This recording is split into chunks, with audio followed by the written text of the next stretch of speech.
Hello, everybody. Hi, Dubai. How are we? All good? But by the way, first of all, let me introduce myself, yeah, because I'm pretty sure that not necessarily everybody knows who I am. So I'm Harry Adams. I'm running the business for OpenText in almost 100 countries. UAE is one of them. And I think that is maybe one of the most exciting places to be. And why I'm maybe, what exactly I want to share today with you is what I see on the global level, what is going to happen over the next 7 years in that economy, right? And I think maybe there was not really any more exciting time than what is still just in front of us, right? So let's get maybe straight into it. First of all, let me start to give you a brief understanding from my view. How did we get where we are at the moment? Yeah, I think one central element of that is Moore's law. Yeah, so that means Moore's law means that the capacity of computer power is doubling each second year. And together with that, what we have seen over the last decades is that the amount of information we need to manage together with that is as well doubling at least each second year. And I think now over the last couple of years, what we have seen that most companies and maybe as well we on private life is the question how to manage that amount of information.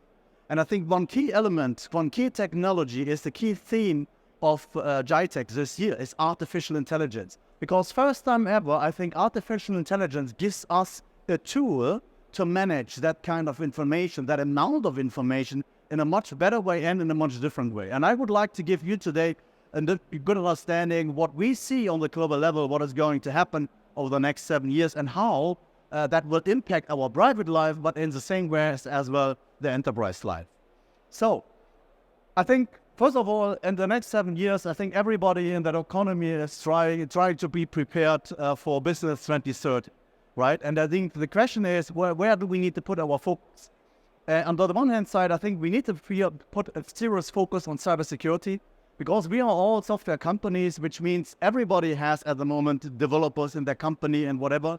So that means in that regard, everybody is a target, yeah? And we need to protect ourselves. That's one key element. On the other side, I think the question is, how should we deal with all the big amount of information? How can we manage it? How can we get the insight out of it? Yeah, so how can we really run our business in a really different way? So, and what I brought here a couple of examples, maybe bad examples, maybe good examples. Who's at the moment benefiting from all the upcoming changes? So I want to highlight maybe 2 of them or 3 of them. So first of all, SVB, that is a bank that got early this year bankrupt. Yeah, so because their business model at the end was that they invested a lot, or let's say a lot of IPOs or startup companies had an account with that bank. So now, then in the economy, what happened is the interest rate were coming up, the values of these companies were coming down, and at the end, these startup companies pulled a lot of money out of the bank. And then the bank was forced to generate cash, and they sold off a lot of their assets, which at the end created a massive loss. And then what happened then in social media is they announced their results of, I think, $200 million in loss. And that has generated then a bank run. So that means everybody was approaching the bank and to try to get their money out of the bank. And I think 4 days later, the whole bank disappeared. And that was one of the largest banks in North America at that point in time. So it can go really, really quick if you manage what you are doing in the wrong way. Another example on the right-hand side is Samsung.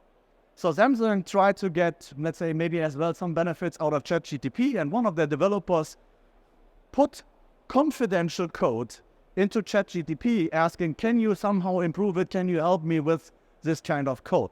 And then what happened is that ChatGPT exposed that coding to other people outside of Samsung. And Samsung became aware of that, and they immediately restricted the access for all their employees to ChatGPT. So that means if we are dealing with artificial intelligence, then it is pretty important that we need to do it in the right way. Yeah, so that we do not share our ground jewels of an enterprise with an external party. Yeah, so that is very important. On the right-hand side, I think we have a lot of, let's say, new upcoming companies. So I think 24 months back, no one was aware what OpenAI is. Yeah, so that has dramatically changed. So that means 24 months back, this company were not generating any revenue. It had almost no value. No one was really believing in an artificial intelligence and what they are doing. So however, then they brought ChatGPT to life. It run across the world, and now this company has already a value. I think that they believe that the market cap of that company is almost 40 billion US dollar. So they have generated a value of 40 billion US dollar within 24 months, which is amazing, which tells us as well how quick the world can change, right?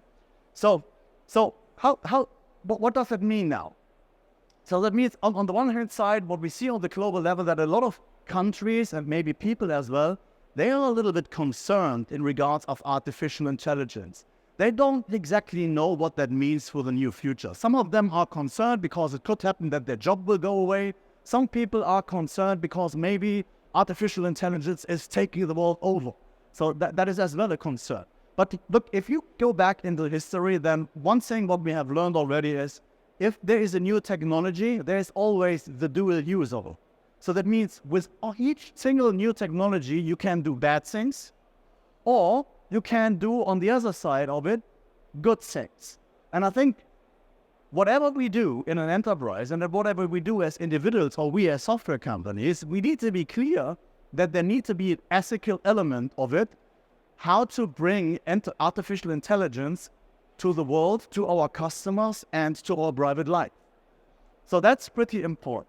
So on the other side, I think we have already seen, all kind of new inventions, like for instance, robotics, now artificial intelligence. Everybody is bringing up the concern, yeah, but what does that mean? We will no longer have a job and whatever. So no, the history is showing us that is not going to happen. So the only thing what is going to happen, maybe some jobs will really disappear, but what we will see as well, that we are creating new jobs. Yeah, so at the moment, a lot of companies are already trying to get hold of experts around artificial intelligence prompting and whatever. That is a new job at the end, right? So, and I think at the end it will be a balance, and I think overall what we will see is that the whole world will continue to grow, all companies will continue to grow, and overall I think that we will generate more wealth around the world. So, I have an example here, and maybe there's really a fun fact behind of that. Neil Harbison. So he has a disability. His disability is that he can't see color, right? So he can only see the whole world black and white. So then he worked together with his medical doctors, and they have invented something absolutely fundamentally new. So he has implemented himself an antenna with a camera on top of it. So when the camera is basically recording the whole world, and he's getting electrical impulses to his brain so that he can identify and see color. Yeah, so but this antenna is really part of his body now. Yeah, so and he is now starting to see the world already in a different way. Yeah, so that means he's moving away from seeing the whole world black and white into a colored world, which is amazing, right? So now he is a UK citizen, and what happens to all of us is his passport expired.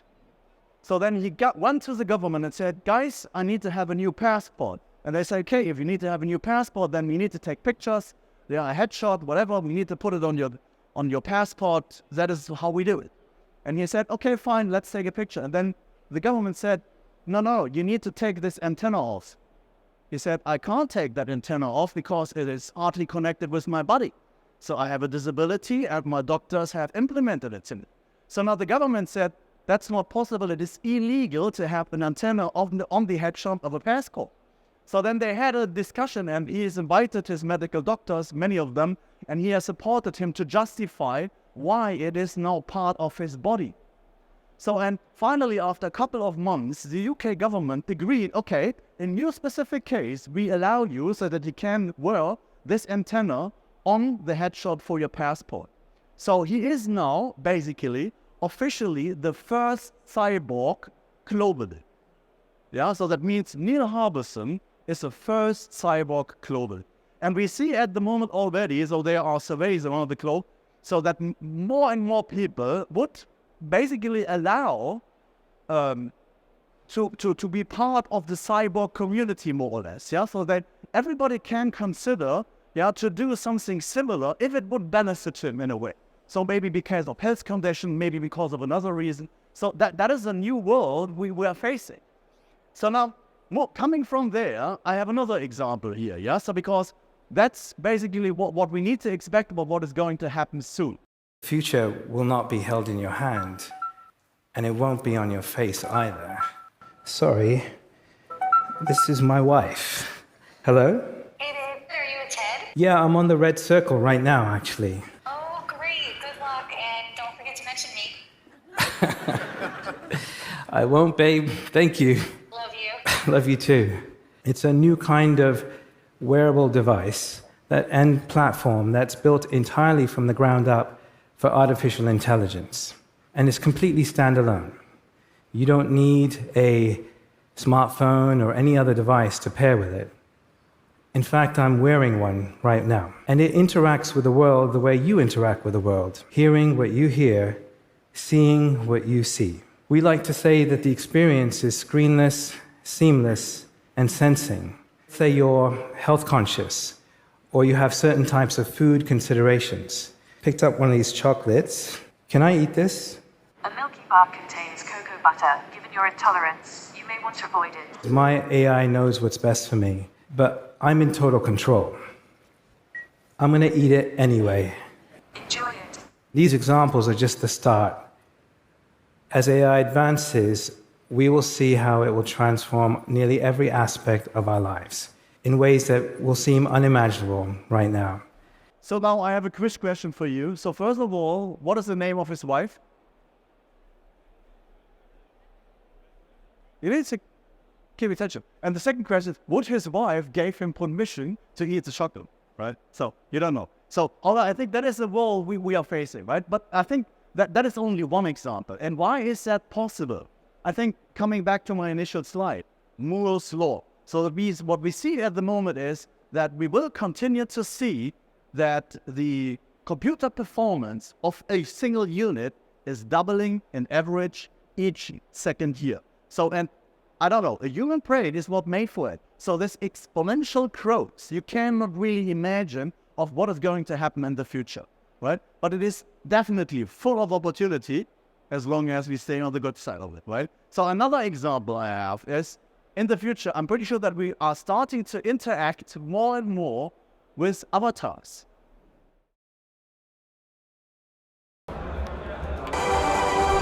Do you love your brother Theo, and has he provided you with support? Yes, I love my brother Theo very much. He played an important role in supporting me during my artistic career. How about you? Do you have any siblings? So at the moment, our kids come at home already from school and they need to do whatever kind of homework, right? And they are using already the internet to do X, Y, and that. So in the future, I'm pretty sure that they are sitting in their room and they have a dialogue somehow with their avatar on the internet to do their homework in a way. Yeah. So, and that is tremendously changing the way how our kids are going to get educated, right? So what does that now all mean to us? I mean, look, I think that is nothing else than another example, yeah, so that we will see more virtual reality directly in front of us and that we will run the world in a complete different way. We will get human responses from the system. So at the moment, we are all used to use our mobile device. Yeah? We are constantly looking at that display. I think in the near future, we will see that we have a human conversation with whatever is sitting in the thing, right? So that is going to change. And that is going to change not only on the private side of our life, that is as well going to change all what we are doing in the enterprise world. The experience in an airport for a foreigner is completely different to what it is at the Dubai airport. I think everybody here in this room knows it, right? So because Dubai is called the silent airport, that is, I think, first of all, what I absolutely love, right? Because there's no noise at all. And the experience, yeah, at the border control and is really absolutely stunning for everybody, not only for the locals, as well for a foreigner if you come to Dubai. So that is really, really an amazing experience. So, well, what else? I think I mentioned already the history of information. So it's growing. Computer power is growing together with that.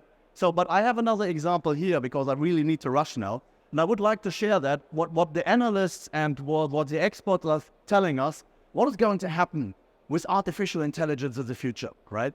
So and I think, first of all, what we will see is that we will hire better people because of artificial intelligence, because it will help us to qualify the people in a better way, which is really good, yeah? So because it helps us. But on the other side, what they are saying as well, it will grow the global GDP by, imagine, 4.4 trillion US dollar. So the productivity and the business of all what we are doing will grow with 4.4 trillion US dollar, right? So it's really amazing. And another thing, what I found really, really interesting, so the productivity will grow by 70% for all of us, which is in the same way, it's super amazing. But it might help us as well to manage the climate change, right? Because the whole human being, we are smart, but maybe not smart enough, and maybe need to get some support to manage the climate change. So at the moment, the analysts at the consulting firms, they are saying that artificial intelligence will definitely could help us to manage the climate change. And look, on the right to the bottom side, yeah, so 4 of 10 teachers are already considering to use artificial intelligence to teach their kids, right? And I think sooner or later we will see that our kids are basically getting educated by artificial intelligence. Yeah, so many countries have really challenges, yeah, to either to establish enough teachers or well-qualified teachers. So that is no longer a problem, right? Because ChatGPT passed already an MBA. That's not a problem. Why should it not turn around and say, by the way, I can teach what I know, your kids, right? So that is definitely game-changing from my perspective. So, and I think all what we see is really that we will have a curve up to even more than generative AI. Yeah? So I think generative AI will start to take decisions on behalf of us. So some people are concerned with that statement, but for me, that is a relief, right? So travel requests, right? I need to approve day or the day, a lot of travel requests. So why do I need to approve them on my own? Yeah, artificial intelligence can get a rule set and say, okay, I'm checked your travel request, whatever. So I'm pretty sure that they are okay, I approve on your behalf, of course, right? So within the rule sets of the company, within the rule set I have. So that is one thing. So that means it's all about information automation on the one hand side, but we need to have trusted data. Yeah, so, and we need to have learning algorithm around it. So that is definitely what we will see. So what does that now mean? So first of all, whatever the business is you are in, yeah, so you're generating at the moment a hell of information. Yeah, so with all the devices you have, with all the people you have, with all what's going on. So that means in the middle, so what we are doing is we are orchestrating the whole, yeah, so that means so that you can get, first of all, out of the trillions of information data points, really insights, real insight. So and at the end, it will turn out into an application you can talk to. You can ask that system, by the way, do we have a vendor somewhere globally who is able to do X, Y, and Z? And then the system will respond to you, yes, somewhere in, I don't know, maybe in Brazil, we have a vendor. It seems that he could fit to what you are looking for. So and then the next question is, can you show me the contract and who is maybe the contact person to that supplier? So the system will then immediately provide you the contract, but the contract is then 500 pages long. And then you can ask the system, hey system, can you give me maybe a comprehensive summary of that contract on 3 pages? And then the system will give you a comprehensive summary of the 500 contracts document. So that's super amazing, isn't it? So and that's what's coming. And that is definitely increasing your productivity all in all, right? So, however, I think the most important thing, bringing back to what I said initially, is that all what we are doing with artificial intelligence need to be ethical. It needs to be the right thing. So, and I want to announce today that OpenText, as Canadian software company, we are the first signatory of the Canadian Code of Artificial Intelligence, right? And there are a bunch of things what we want to comply with, but let me highlight only one of that your information is not our product, right? So what we are doing around artificial intelligence is at the end still your IP. So what we do, we put the technology in the right way on top of it so that you can manage it in an ethical way without harming your interests, without harming your privacy, without harming your confidentiality. So that is what we are aiming to do as first company in Canada. So let me then finish with that slide. So what do we believe? That the whole world is going to be driven by artificial intelligence. It will be ethical, so it will be secure, and it will be trusted, And yes, of course, it will be in a very multi-cloud, or it will be a combination of on-prem and multi-cloud. So that is what we believe what is going to happen in the next 7 years. And that's not quite long, right? In the next 7 years, the whole world is going to change. So thank you very much for your attention.